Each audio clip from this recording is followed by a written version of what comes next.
Bienvenue. Alors là, j'ai l'honneur de vous présenter aujourd'hui Samuel Cox, EXP France, plus grand mandataire au monde, 88 000 mandataires dans le monde immobilier. C'est clairement le number one. Je vais laisser la parole et merci pour avoir accepté l'invitation, Sam. Merci Florent, merci de m'avoir invité surtout, c'est un plaisir. Je ne sais pas si c'est un honneur, mais je pense que c'est un honneur, mais c'est surtout un plaisir de passer un petit moment avec toi et avec les gens qui veulent bien nous regarder. Ouais, donc dis-moi alors Sam, alors donc moi on s'est rencontrés à Montpellier, donc tu es montpelliérain. Est-ce que tu peux m'en dire un peu plus avant de rentrer dans le vif du sujet? Qu'est-ce qui est EXP? Combien vous êtes mandataire en France? Est-ce que tu peux me dire un peu d'où tu viens? Quel est ton parcours scolaire? C'est une longue question. Alors déjà, je suis pas montpelliérain, je suis montpelliérain d'adoption, mais je suis haut-savoyard. Ça peut compter, voilà, donc je le dis, je suis fier on est chauvin en France, hein, je vois ça par rapport aux autres pays, puisque maintenant je travaille beaucoup avec l'international, mais je suis haut-savoyard. Euh, Je suis né donc dans une petite ville, Sionzier. Je vais pas te faire tout, hein, parce que sinon on va pas s'en sortir. Mais je suis né dans Sionzier, dans la vallée de l'Arve, qui est une ville très industrielle. C'est la capitale mondiale du décolletage. Donc je suis petit-fils et fils d'industriel. À une vingtaine d'années, j'ai décidé que après mes études, ma première partie d'études, j'ai décidé que je voulais pas suivre la voie un peu toute tracée de l'industrie du décolletage, puisque mon père avait une usine avec un certain nombre de salariés de machines. Et j'ai pris mon envol d'abord dans l'Internet. Donc on est en 96.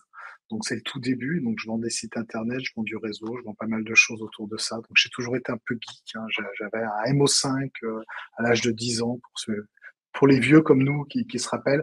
Je faisais du basique, etc. Et puis ensuite, je descends à Montpellier, on descend depuis la Haute-Savoie, parce que je me suis marié à une Montpelliéraine. On a habité un petit moment à Annecy, en Haute-Savoie, mais on descend pour monter une start-up, un portail immobilier, on appellerait ça aujourd'hui. On tombe pas au meilleur moment, c'est 2001, les levées de fonds s'arrêtent, etc. Le projet est très bien, mais on est soit trop tard, soit trop tôt. Bref, ça fonctionne pas. Et j'enchaîne dans la gestion, dans une banque d'affaires. Et en fait, je vends que de l'immobilier. Je vends quasiment pas d'actions, pas de bourse. Donc, au bout de 2 ans, je me dis, c'est très sympa, mais je vais vraiment faire de l'immobilier. Et là, j'ouvre ma première agence. Je choisis une franchise. Je choisis pas la facilité. Je prends Coldwell Banker, qui est le spécialiste du luxe américain, mais qui n'existe pas en Europe. La master franchise vient d'être achetée par un Hollandais. Il y a 4 agents, je crois, en France. Je suis la 5e. On est en quelle année là, Sam? On est en 2002. Ok, ok, 2002. Et donc, j'ouvre ma première agence immobilière en connaissant pas l'immobilier. Je suis éligible à la carte T, c'est pour ça que je prends une franchise, je fais le tour, je vois le Guy-Hockey, la Forêt, Century 21, qui tu veux. Je les vois tous, hein, je vais au truc de la franchise à Paris. Et puis, je choisis Coldwell parce que c'est exotique. Alors, je suis allé aussi, hein, j'ai vécu 1 an aux États-Unis, donc je connais la marque, même si elle est inconnue. Puis, le côté luxe m'attire, donc voilà, pourquoi pas. Mais je suis un minot. Mais j'ai pas peur. Mais j'ai pas Ah, peur. on a un Donc voilà. Donc j'y vais et ça marche plutôt bien. Alors ça marche plutôt bien, pas parce que la franchise, pas parce que la marque. Du reste, cette master franchise déposera le bilan. La nouvelle, c'est une deuxième mouture. Elle déposera le bilan pour toute l'Europe. Ça peut arriver. Je suis toujours en contact avec le patron, qui était un homme adorable, mais c'était pas son métier. Et il a probablement fait confiance aux mauvaises personnes. Ceci étant dit, moi, je m'en sors bien avec cette marque. Alors, en faisant ce que tu connais aussi, Flo, en ramant, quoi, en y allant, en prospectant, et on n'a pas les outils qu'on a aujourd'hui. Voilà, mais ouais. je rentre un château, une demeure, un mas, un vignoble, puis 2 châteaux, puis 3 châteaux, puis je me prétends le spécialiste du château, donc je rentre le 4e, le 5e, le 10e, partout autour de Montpellier, tout en Grande Occitanie, et du coup, ben, c'est con, je l'ai déjà dit, mais je le redis aujourd'hui, mais quand tu as 20, 30 châteaux dans ton stock, et ben, tu as des acheteurs de châteaux qui te contactent, tu fais des visites de châteaux, et à force, ben, tu vends des châteaux. Donc, j'ai fini par vendre Excellent. des masses, des châteaux, des vignobles, voilà. Et la boîte est plus que lancée. Aujourd'hui, chez UXP, on dit qu'on a un icon agent. Alors, aux États-Unis, 500 000 dollars. En France, c'est 300 000. Mais à l'époque, en 2005-2006, je suis icon déjà. C'est pas la même valeur de l'euro, mais je fais largement plus de 500 000 euros de chiffre d'affaires personnel. Et puis, je me développe, j'ouvre une deuxième, une troisième agence, j'embauche du monde. Alors, c'était peut-être pas la meilleure chose à faire, du reste, avec du recul et de l'âge. Mais voilà, j'ai une grosse structure avant les subprimes, qui sont douloureux. Ah, Et puis, je décide de quitter ce monde de l'ancien pour aller chez un promoteur, Kaufman Broad. Je suis poursuivi par les Américains, même s'il est français ouais, aujourd'hui. t'as une culture ouais, très Mais anglo-saxonne. non, j'ai pas fait exprès.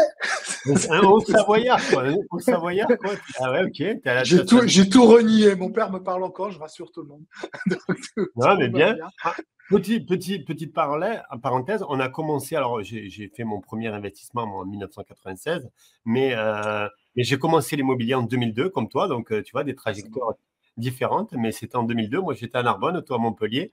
Tu vendais des châteaux, moi j'achetais des petites maisons, mais c'est génial. 2002, On s'est peut-être croisés déjà à l'époque. Hein. Allons savoir, on c'était, s'en rappelle juste pas. Hein. voilà. Parce Il n'y avait que pas de annonce à l'époque. quand, Tu te rappelles, quand 2002, il n'y avait pas encore. j'enlève, pardon.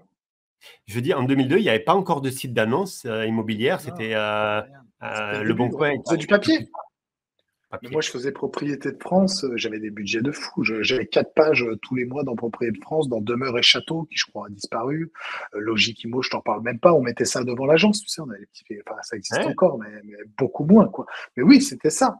Et puis, pour trouver un bien, j'ai encore des bouquins de château sur toute Occitanie. J'en ai une vingtaine. Je les repérais en photo. Je retournais les pages. Ah, je l'avais trouvé et j'y allais. Et C'est voilà quoi ta comment plus je belle rentrais des mandats. Sam? Donc, excellent. C'est quoi ta plus belle anecdote là pour les châteaux? Parce que vendre des châteaux, bon, mais voilà, tu es rentré dedans. Est-ce que tu peux nous raconter une petite anecdote sur la vente d'un château? Comment tu as fait pour vendre un château? C'est quoi la plus grosse com que tu as pu prendre sur un château? Est-ce que tu peux nous en dire Ah, plus? tu sais que même si je bosse pour une boîte américaine, l'argent, ça reste tabou hein, dans notre pays. euh, je Dis vais ce que répondre tu à ta veux. question, mais je vais faire une parenthèse juste avant pour nos auditeurs, enfin pour les gens qui nous écoutent. Quand j'ai quitté Coldwell Banker, ça s'est appelé Samuel Co Immobilier, et la baseline, c'était du studio au château. Important. Parce que peut-être que juste les châteaux, voilà, ça brille, c'est sympa, on en D'accord. parle, mais j'ai vendu du studio, j'ai vendu de la maison, j'ai vendu tout. Hein, tout ce qui était De vendable et que l'appartement, je pouvais du vendre, parking. je vendais tout, parking, cave, ce que tu veux. Mais c'était juste pour la petite, voilà, j'ai pas Ok. vendu juste des châteaux. Hein, la précision devait être faite. Ah, la plus belle anecdote, mais à force, on va dire qu'il radote, mais j'en ai plein, mais celle-ci, elle est belle. C'est un acheteur qui me contacte pour un très très beau château que je vendrai pas à lui, mais plus tard, qui est le château de Saint-Laurent-des-Gousses, qui est au centre de Saint-Laurent-des-Gousses. Il passe dans l'émission de télé là sur les cuisines à 18h30 encore à TF1. Je fais de la pub, mais voilà, c'est un magnifique château. Et c'est un Américain. Alors non, c'est un Français qui vit aux États-Unis. Il a fait fortune, il a été coté au Nasdaq, etc. Et il a une maison à la Napoule. Et voilà, il vient chaque année à sa maison à la Napoule et il en profite parce qu'il veut acheter un château en plus de sa maison. Et il prend contact avec moi. Il a vu une publicité dans Demeure et Château. Donc il prend contact avec moi. Je fais ma découverte, je fais mon job au téléphone. Tac, tac, tac. On doit visiter ce château et on fait la visite. Le château est magnifique. Le château de Saint-Laurent-des-Gousses, il vient d'être fait. C'est une Suisse dont la propriétaire il est splendide. Elle se passe bien, mais on débrief. Au PMU de la place de Saint-Laurent-des-Gousses, l'entrée du château est sur la place également, ça ne s'invente pas, et on débrief là-bas, et il me dit, je ne vais pas le prendre, etc. Et là, je ne suis pas content, forcément. Donc, je retourne à ma voiture qui est garée à 50 mètres, et je lui dis, bougez pas, je vous emmène le... Elle est longue, mon anecdote, mais j'essaie de la faire courte. Hein. Je prends mon book papier que j'ai là, que j'ai retrouvé, que je présenterai, je pense, à notre première convention nationale, et je lui tourne les châteaux. Et là, je tombe sur un château, et par rapport à ce qu'il m'a dit pendant la visite, par rapport à ma découverte, dans ma tête, quand j'arrive sur la page, je me dis, c'est celui-là. J'en avais au moins une quarantaine en stock. Hein. Et lui, il me dit non. Et je dis, pourquoi non, Victor? Il parlait français. Je dis, pourquoi non? Il me dit, parce que ça fait 5 ans que je cherche. ça fait 5 ans que tous vos confrères me le présentent. Il était chez tous les grands, Barnes, Garcin, etc. Mais je dis, vous l'avez visité donc? Non. Je dis, bah, vous l'avez visité, mais le produit était cramé. En fait, tout le monde lui montrait, personne lui faisait visiter. Je dis, vous savez quoi? Ce soir, je vous invite au restaurant, on avait parlé bouffe, ça m'a toujours suivi, ça. Je vous invite au resto, vous prenez, je vais vous réserver une chambre au Novotel, vous devez rentrer à la Napoule, c'est à côté du ZES, c'est sur la route, demain matin on passe. Monsieur le vicomte, je le savais, était toujours là, donc j'avais pas de problème, j'avais bien sympathisé. Je l'appelle, demain matin on passe, c'est sur votre route, c'est pas tout à fait vrai, ça lui faisait un gros créneau d'1 h 30, et voilà. Pour te la faire courte, il me dit banco, je lui offre le restaurant, ça va prendre des risques dans la vie, il y avait des moyens bien supérieurs aux miens. Je lui offre le restaurant, on passe la soirée, le lendemain matin, je le prends après le petit-déj à l'hôtel avec toute la famille, ils me suivent, on va au château. Sans te mentir, Florent, au bout de 30 minutes, il me dit, Monsieur Comte, on peut se voir à côté? On sort de la salle, on était en train de visiter avec Monsieur le Vicomte. Il me dit, je l'achète. Ah, tu m'as donné Ça a des été, frissons, Sam. ça a Tu m'as été donné... l'acte le plus rapide de ma vie. 3 semaines après, on actait. Ouais, magnifique, Sam. Voilà, Magnifique. Ben, une tu vois, belle mais là, les gars, prise de risque. mais là, les gars, là, la vraie leçon, là, Sam, bravo. En fait, il a persévéré, il est allé au bout du truc, il a eu l'intuition. Et tout le monde a fait que, à négliger le truc. Et franchement, tu es allé au bout du truc, c'est énorme. C'est franchement top. Et puis pour la conclusion, il y avait 120 mandats, parce que je lui dis, je vais résilier les mandats pour vous. Il y avait 120 mandats, il l'avait donné à tout le monde, il était adorable cet homme. Il l'avait donné à tout le monde et il y avait tous mes grands confrères, alors que j'étais un tout petit, qui avaient non seulement l'acquéreur, mais qui avaient le vendeur. Ils avaient les deux, mais personne n'avait fait le mariage. Donc voilà, sortons un petit peu des pistes. Mickaël nous Bravo. demande comment on passe des châteaux à XPO. Il y a eu plein de choses entre-temps. Il y a eu 8 ans de direction commerciale chez Kaufmann Broad. Il y a eu une autre société de vente en VFA à mon compte. Et puis XP qui est venu me chasser pendant le Covid en 2020 pour prendre la présidence et lancer EXP France. Et donc, on a ouvert EXP France le 14 décembre 2020. Et aujourd'hui, presque 4 ans après, nous sommes un peu plus de 500 conseillers en France. Et on va refaire des châteaux. Et on en a déjà vendu avec EXP France, du reste. Donc voilà. Excellent. Bon, on n'abandonne pas les châteaux. On a vendu notre premier château il y a quelques mois et on en a quelques-uns en stock. Donc et avec EXP Luxury qui se lance au niveau international, je suis certain qu'on va revendre plein de châteaux. Voilà, pour répondre à Donc, Michael. ouais, merci Sam. Donc, si on résume, donc EXP France, premier mandataire au monde, 88 000 mandataires au monde. Et toi, donc tu es le représentant, le directeur France, donc plus de 500 mandataires. Est-ce que tu peux nous en dire plus? Combien ça coûte? C'est quoi un peu la culture d'entreprise chez EXP? Comment ça fonctionne? Bah, UXP, c'est une jeune société au niveau mondial. Elle a 15 ans. On vient de signer, souffler nos 15 bougies. Moi, j'aime bien dire qu'en 2016, donc il y a 8 ans, on était 400 au monde. Donc en 8 ans, on est passé de 400 à 88 000. Alors on aime bien jouer avec notre nom, XP. Nous sommes une société exponentielle. Je les retrouve en début de mot. Et c'est vrai. Alors parce qu'on s'appuie sur un partage des revenus, on distribue 10% du chiffre d'affaires aux conseillers qui ont aidé à notre croissance organique parce qu'on ne veut pas dépenser d'argent. En fait, EXP, sa genèse, Glenn Sanford, qui est toujours aux commandes, il n'a rien lâché. On est coté au Nasdaq, mais c'est lui qui reste là. Il était encore à Annecy avec moi il y a 15 jours. Voilà, il est plus qu'aux commandes. Euh, Glenn, il a simplement voulu, après les subprimes, créer la société dans laquelle il aurait juste travaillé si elle existait. Et c'est vraiment Excellent. c'est ces mots, et il l'a fait. Elle n'existait pas, donc j'ai dû la faire. Ouais, voilà, comme s'il voulait, c'est un peu ce que je suis en train de construire, comme s'il avait rêvé d'avoir ce qu'il propose aujourd'hui aux autres, quoi. Bah, t'es le futur Glenn Sanford français des marchands de biens. Et je te le souhaite, sincèrement. Mais Ouais, oui, vraiment, il ne trouvait pas son bonheur. C'est-à-dire qu'il trouvait que les bureaux, ça ne servait à rien, que les agences vitrées, ça ne servait pas vraiment. C'est pas là, ça apportait du leaks, puisqu'ils ont le MLS en plus aux États-Unis, que les conseillers ne gagnaient pas leur vie. Pourquoi ils laissaient 50% sur la table alors qu'en fait, c'est eux qui faisaient le taf? Donc voilà, il y avait des choses qui le gênaient. qu'ils n'étaient pas actionnaires. Depuis le début, il a mis 5 ou 6 ans à se faire coter, mais depuis le début, il voulait être coté. Pour partager, pour donner des actions, tous nos conseillers sont actionnaires de la boîte coté au Nasdaq. J'ai 500 indépendants en France qui sont actionnaires de notre société.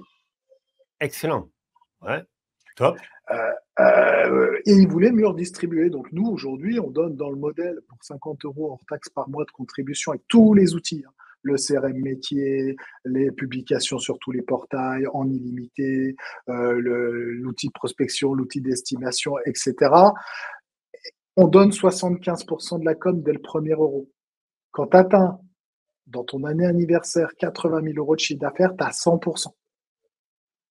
Excellent. Voilà, Donc, voilà le en modèle. gros, pour 50 euros par mois, tu as tous les portails illimités, tu as tout le suivi et tu peux prendre 100% de com si tu fais plus de 80 000 euros par an. C'est ça? Oui, et puis ça serait même trop limitatif que de dire ça, mais on a toutes les Ouais. formations loi Allure, 2 plateformes de e-learning, un métaverse d'entreprise qu'on a acheté, qui est à nous. On possède la boîte à 100%. Elle bosse pour Nvidia, elle bosse pour Microsoft, elle bosse pour Apple, mais elle est à nous. C'est notre métaverse. Aujourd'hui, nos conseillers ont également un QR code pour rentrer chez Regus, les Business Lounge.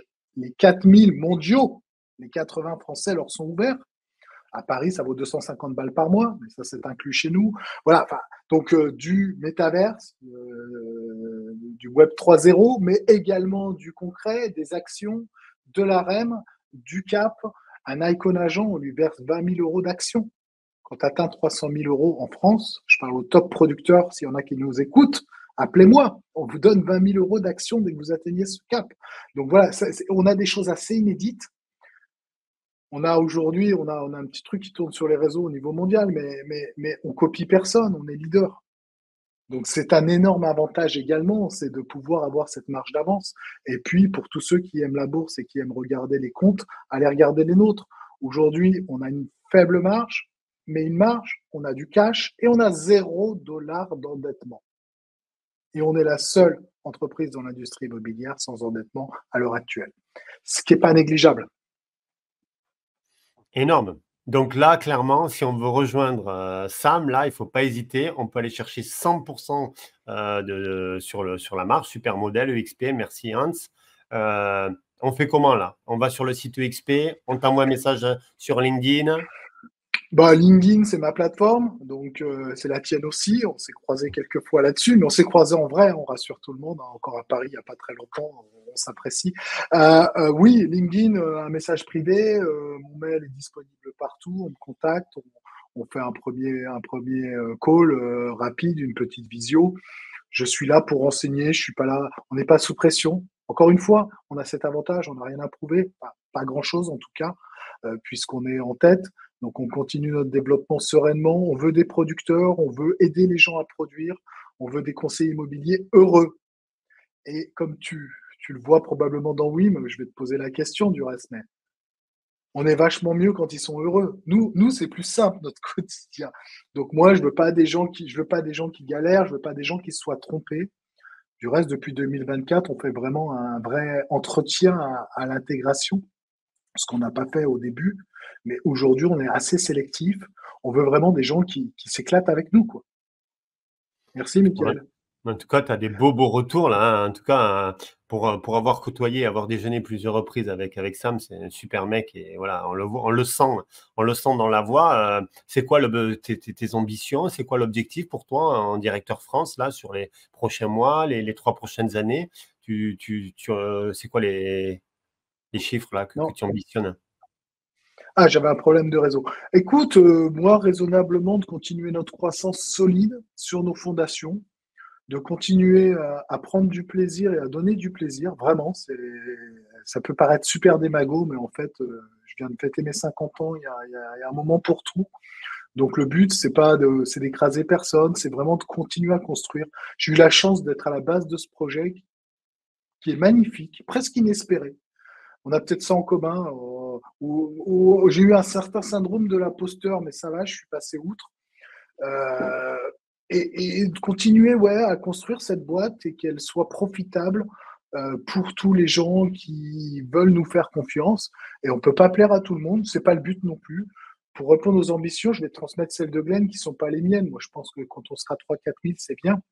Mais Glenn à Annecy me répondait en interview, je vais faire passer des capsules bientôt, je suis sur toutes les plateformes. Il me répondait 20 000 conseillers. Donc, bon, les siennes ne sont pas les miennes. Voilà. Mais moi, écoute, modestement, peut-être que je céderais la barre à 3 000 4 000. Donc, peut-être que j'irai prendre ma retraite en vendant des châteaux. Je savais faire, je devrais retrouver, c'est comme le vélo. Donc, peut-être que je prendrai ma retraite. Je suis pas inquiet et je te souhaite, et on va filer un coup de pouce à Sam pour qu'il aille chercher ses 3 4 000 ou ses 20 000. À quoi ressemble une journée d'un président France XP? Parce que là, tu as 500 personnes. C'est quoi ta journée type? Elle commence, bon, j'ai compris que tu as 4 enfants, 4 garçons, tu as 50 ans. Donc là, c'est du sport, quoi, déjà. En plus, je crois que la dernière, le dernier, pardon, il a quel âge? 4 mois, Raphaël. 4 mois. Ah, donc, c'est du sport. 23 ans, 18 ans, 3 ans et demi et 4 mois. Et donc, Ah, non. j'aime pas les choses faciles. Ça, au moins, ça c'est dit. On va répondre à Mickaël. Mickaël, je commence le matin par emmener Edouard, qui a 3 ans et demi, à l'école. C'était pas dans ma routine, mais je l'ai instauré. Ça soulage un peu mon épouse avec le 4 mois. Voilà, donc ça fait plus d'1 an là que je l'emmène à l'école. Et c'est ancré. Bon, demain, je vais à Strasbourg. Enfin, demain, c'est mercredi, mais jeudi, je serai pas là, donc je peux pas. Quand je peux le faire, je le fais. Et assez régulièrement, on va dire 80%. Ensuite, eh bien, j'attaque presque sur la route du retour. Mon casque me quitte rarement, mais j'attaque les réunions. On appelle ça des stand-up. Donc, j'ai un stand-up Europe. Je parle à tous mes collègues de l'Europe tous les matins. Ça existe nulle part ailleurs. Mais on est une vraie boîte internationale. On n'est pas une filiale ou une master franchise ou une franchise. Donc, on se parle tous les jours. Ensuite, je parle à tout mon staff. Donc, on fait le point France tous les matins, un stand-up. Et puis ensuite, on enchaîne d'autres réunions, plus des one-to-one peut-être avec toi, Mickaël, bientôt. Voilà, on fait un peu de presse, on fait des podcasts, on fait des posts LinkedIn. Mais la semaine dernière, par exemple, j'ai compté, j'avais 48 réunions dans la semaine. Donc j'ai une vie très sédentaire face à mon écran. Et puis, heureusement, j'ai des semaines où je fais des roadshows, où je vais à Paris, où je vais au Saint-Laurent. Dans 15 jours, vous pouvez m'y retrouver. La semaine prochaine, j'ai le plaisir de partir à Miami pour 10 jours pour le travail. Donc, on a notre convention internationale avec 10 000 agents. Donc voilà, ça varie entre les déplacements et autrement les réunions en ligne. Donc, petite parenthèse, le 6-7 novembre prochain, au Salon Rent, on pourra retrouver le stand de Samuel avec EXP. On pourra aussi retrouver le stand, il n'y aura pas que le stand de Samuel et de Will, mais on sera tous les deux, enfin tous les deux avec l'équipe. Nous, on sera 8 Wimmers. Donc, en tout cas, voilà, n'hésitez pas si vous voulez venir au Rent. Il y aura Sam avec nous aussi. Alors, Sam, une question pour toi. Qu'est-ce qui vous différencie des autres mandataires pour que les vendeurs ont envie de travailler avec vous et non pas avec un autre? Alors, bonne question, David. Moi, je crois, et là, humblement, et c'est pour ça qu'on pousse le personal branding, je crois que c'est toi, David, pardon, je tutoie tout le monde, mais c'est toi qui fais la différence, c'est pas EXP, c'est pas la marque. Évidemment, on a tout le pitch, 88 000, cote au Nasdaq, 4,4 milliards de dollars de commission. Voilà, si tu veux une belle histoire, comme j'avais avec Colwell et qui m'a permis de prendre mes premiers mandats, j'ai une belle histoire. Mais je crois qu'avec du recul, Colwell m'a rassuré, mais ce qui va séduire tes vendeurs, c'est toi. Donc après le maillot, eh bien évidemment, tu peux changer de maillot. Après, voir ton intérêt, la boîte où tu peux évoluer, la boîte qui va avoir une croissance, la boîte qui t'apporte le support, la formation, l'accompagnement. Voilà, notre staff est hyper disponible. On surprend beaucoup les nouveaux conseillers qui nous rejoignent, de certains de nos confrères. Je ne vais pas appeler concurrents, mais on les surprend par la qualité de notre accompagnement, la qualité de notre présence. Et, et ce qui nous différencie réellement, et ce qui se ressent chez le conseiller, et ce qui se ressent du coup chez le client final, c'est probablement qu'on est tous des conseillers immobiliers. Je suis un agent immobilier. Mon collègue italien est un agent immobilier. Voilà, il était chez Barnes. Mon collègue portugais, je ne vais pas vous faire les 24 pays, on va s'ennuyer. Mais on est tous, et Glenn est un conseiller immobilier, il était conseiller chez Keller Williams avant de monter UXP. Donc on est tous des conseillers immobiliers. Et je crois qu'en termes de mindset, d'état d'esprit, ça nous permet de mieux comprendre les besoins de nos conseillers. Belle réponse. Avant de répondre à Freddy, Maël pose, faut-il rentrer avec un diplôme? Est-ce qu'il faut un diplôme pour être chez EXP? Non. Non, non, il n'y a pas de diplôme, c'est juste le porteur de carte qui a des obligations, mais nous, on délivre une attestation d'habilitation qui donne sensiblement les mêmes droits, il n'y a pas besoin de diplôme. De l'envie, de l'envie, de l'envie, de De l'envie. l'envie, du travail, travail. S'il y a un mot à retenir, c'est travail. Je Persévérance, connais constance. personne, je connais personne qui sans travail a réussi dans l'immobilier. Sans talent, oui, sans travail, non. On est d'accord. Ouais, mais Freddy, merci Freddy, hein. Je me suis déjà retrouvé avec vous deux lors d'une soirée à Montpellier, c'était assez intimidant. Mais c'est toi qui es intimidant, mon Marseillais préféré là. Mon petit Freddy, petit dédicace à Freddy. Mika, que veut dire EXP? Bon, on en a parlé tout à l'heure, mais est-ce que tu peux nous redire en EXP? Non, j'invite Mika à aller sur notre chaîne YouTube. Il y a une vidéo de Glenn qu'on avait traduite où il explique le brainstorm pour choisir le nom. Et en fait, c'est plus le fait que ça fasse expansion, exponentielle, expérience, expert. Voilà, c'est un nom avec lequel on peut jouer beaucoup et on joue beaucoup. Comme il nous reste peu de temps, moi, j'ai toujours cette question, là, ton dernier, là, ton premier, là, le matin, papa ci, papa là, c'était quoi ton rêve, toi, quand tu étais enfant? Tu rêvais de vendre des châteaux? Tu voulais faire quoi? Alors, j'ai compris qu'il y avait de l'industriel, il y avait tu aurais rêvé faire quoi, là, si tu avais une baguette magique, tu aurais aimé, étant petit, tu rêvais à quoi? Je sais pas te répondre. Je suis pas sûr que je sois un rêveur. Je suis assez pragmatique comme garçon. J'ai envie d'avancer. Non, j'ai un modèle familial. Alors, moi, j'ai divorcé, je me suis remarié, et voilà, c'est pour ça que j'ai deux fois deux enfants quelque part. Mais j'avais un modèle familial assez stable, donc mon rêve, il était probablement de construire, voilà, la maison assez humble comme rêve, d'être heureux. Ça peut paraître démago aussi, mais en plus à 50 ans, on le Bon, pense encore plus, d'être heureux, d'avoir une jolie vie. Et là, si je me retourne, je suis pas mécontent de ce qui s'est passé jusqu'à maintenant. J'espère juste que ça va pas être beaucoup plus compliqué dans le futur. Il n'y a pas de raison. Donc voilà, d'être heureux, de vivre, de profiter, de vivre, de voyager. J'adore, mais j'avais pas de rêve particulier. Je me voyais pas à une place en particulier. ok. Est-ce que tu peux, là, est-ce que tu as trois conseils à donner à tous ceux qui nous écoutent? Voilà, est-ce que tu avais des conseils en particulier? Non, enfin, le travail, je crois que moi, j'ai l'habitude de dire quand je suis dans les semaines d'intégration et que je viens faire les présentations le lundi matin, me présenter, accueillir les conseillers qui nous rejoignent, que c'est 90% de savoir-être et 10% de savoir-faire, notre métier. Des fois 95,5, ça dépend de mon humeur. Euh, Moi, je saurais difficilement évidemment, on fait du développement personnel, pati, pater, mindset, mais le savoir-être, c'est eux, c'est toi. Et ça, si tu l'as pas, ça va manquer. Le savoir-faire, je peux te le donner. On a tout ce qu'il faut pour. Ça, c'est pas un débat. Excellent. Très bon, très Euh, bon, très bon mindset, ouais. Après, moi, j'ai envie d'inviter les gens à être curieux. Je suis toujours surpris quand tu connais UXP. Non, tu veux qu'on t'en parle un peu? Non. Bah, pourquoi, en fait?